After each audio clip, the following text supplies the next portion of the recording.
하나님의 말씀이 영혼의 양식이라면 기도는 영혼의 호흡입니다.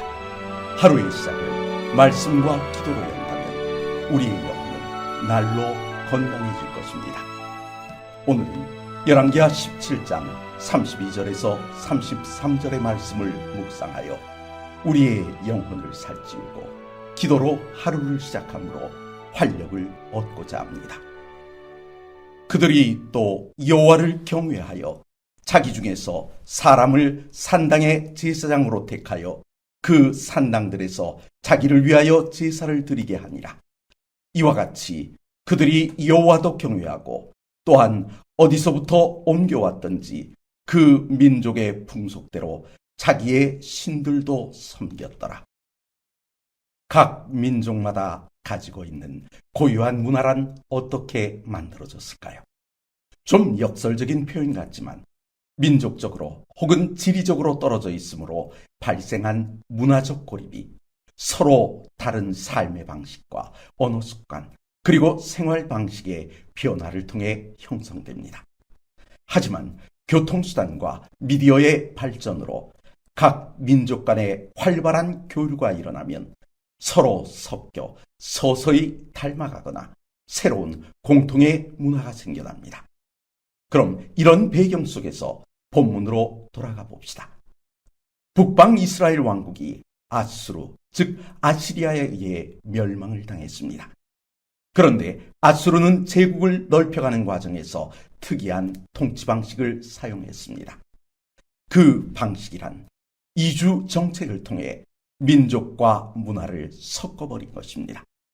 어느 민족이 고유한 문화를 가졌다는 것은 곧 자기만의 삶의 방식을 고수하려는 의지를 가지게 하고 이 의지는 비록 다른 나라의 속국이 되었다 하더라도 다시 독립하여 자기만의 문화를 이어가려는 행동을 유발하게 됩니다.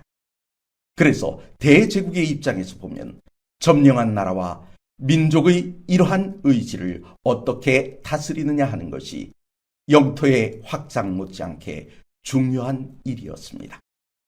그런데 아수르는 이 문제를 이주 정책을 통해 민족과 문화와 심지어 종교까지 뒤섞어 버리므로 민족끼리의 응집력을 와해시키려 했던 것입니다.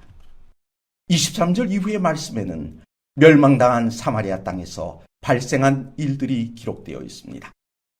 그런데 예수님 당시의 기록인 사복음서를 먼저 살펴보십시오.